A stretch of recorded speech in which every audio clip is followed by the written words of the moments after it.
Hi, today I'm going to show you the CORGHI ET66, which is a heavy-duty balancer. It was born for truck wheels, but can be used as well on SUV, pickup truck and dualies. Let's say it was born strictly for 22.5 mostly. That's when it gets used the most. As you can see, very compact machine, can handle all the big wheels even if it's compact. We got a nice lift on the side right here that comes up where you can load your 22.5.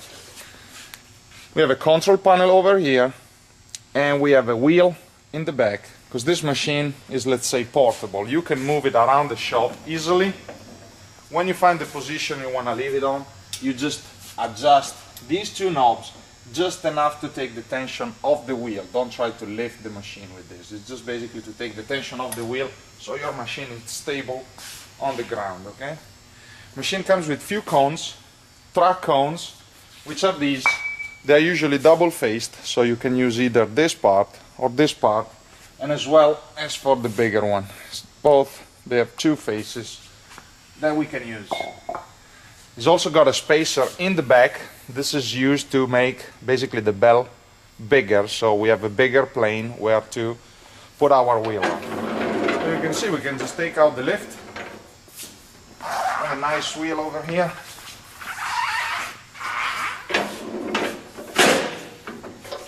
And as you can see, very easily you can bring it out. Try to put it as much as you can in the center.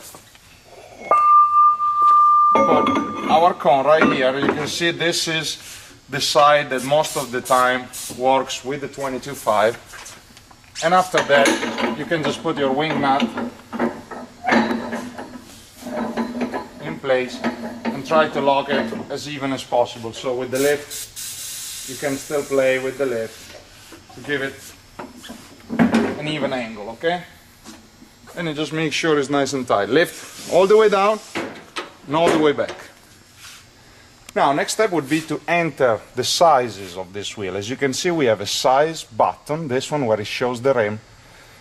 With this one I can enter the size, so by pressing it once, it tells me large, how large is our wheel.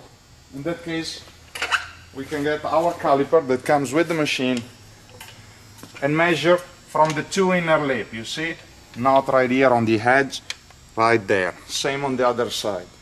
And we can see that this wheel is 8 inches wide. So with these two arrows, I can go up and down to 8. Dimension button again. Diameter of our wheel, 22.5. In case you have to modify it, you can always go up and down with this.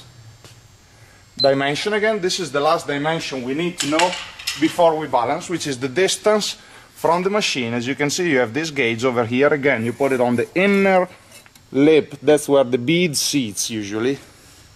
And on the meter here, we can read our distance, which is 165 in this case. Again, you can just enter it from there, and when you're done, you press finished. Now we are ready to do the first spin. The only thing you will have to check what program you want to use. In this case we have a steel rim, so we are going to do a dynamic balance. As you can see, we have these two LEDs, which they show me internal and external. These are the clip-on weights, so we will use the weights like these on the two external side, okay? But first we are going to do a spin. So this is your brake knob. As you can see, the wheel, it's brake now. If I release this, I can move it. This button activates the rotation, so basically make it spin. This is a little the tricky part. You have to wait these lights to go, all 4 of them to light on, and after that you can let go the rotation button but keep holding the brake. Just like that, you keep holding your brake, and in a few seconds you will have the reading of the imbalance of this wheel. You can see it tells me 8 inches wide, 22.5 diameter. And when I'm done, I let go the brake and it tells me 7 and 5 ounces. So all I have to do now is release the brake again and bring this light towards the center.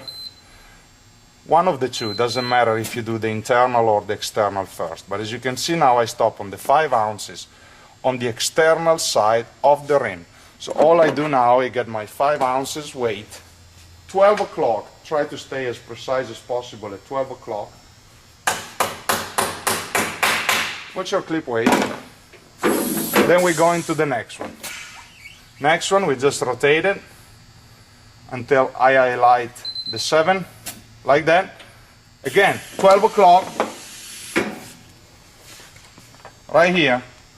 Try to stay towards this arrow, so the more precise we are, less likely we have to spin more and more. Now you can just do your spin check. So basically, again, release the brake, hit the rotation button. When all 4 lights light on, you let go, and we'll check the result. If you have done this operation correctly and the machine is calibrated, you will always have 0. Like this. Our wheel is now balanced. You can remove it from the shaft, bring the lift up, and go on the next step, okay? There are also other programs. There are like static.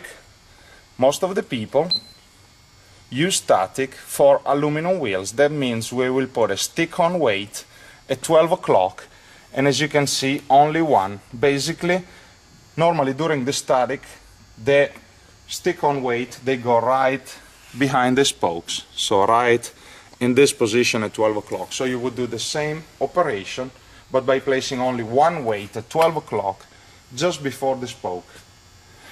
We also have aluminum programs, so I select this icon, press enter, and as you can see, I can choose where to put my sticky weights. It's always at 12 o'clock, but I can choose to put a clip-on weight and a sticky weight outside the spoke. I can choose to put a sticky weight and a clip-on weight outside. Sticky weight and sticky weight both at 12 o'clock. So as you can see, you have a choice, and you can basically select whatever program is better for your wheels. We have a calibration. We'll go through the calibration, and also we have a truck or a car option. So basically, if you do truck, you leave this light on. If you're going to do SUVs, dualies, pickup truck, then you can select the car area, okay? We can also see the calibration of this machine. When you enter the calibration, machine basically highlights this spot. All you have to do is bring that at 12 o'clock and put your sample weight, the 10 ounces that comes with the machine, at 12 o'clock on the external side. As you can see, he highlights it right there. So all I do again, try to stay precisely at 12, do a first spin.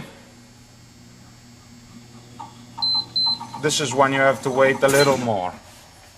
The calibration takes a little longer. The calibration on this machine is not done every week, every month. The calibration is done when you really move the machine around a lot. Normally, otherwise you would do it every 6 months, 1 year. So it's really heavy duty machine. It can be moved around. But as you can see, it says end spin 1. You can let go the brake. Again, if you see now, I rotate and I bring the light in the center. And my weight is now at 6 o'clock, the one I put on, the sample weight. So I'm going to remove this and basically put it at 12, at the opposite. The machine is now finding parameters to calibrate. Again, I'm going to do one more spin. You gotta be good at this, letting go at the right time. When it says cal go, you're good. You just wait a few seconds. Now the machine is doing all the thinking, is basically resetting the parameter by knowing where the weight is. When it beeps 3 times, like this, that means the calibration was successful. You can now let go the brake, remove your 3.5 ounces, 10 ounces weight, and your machine is ready to go. Thanks for choosing Corgi.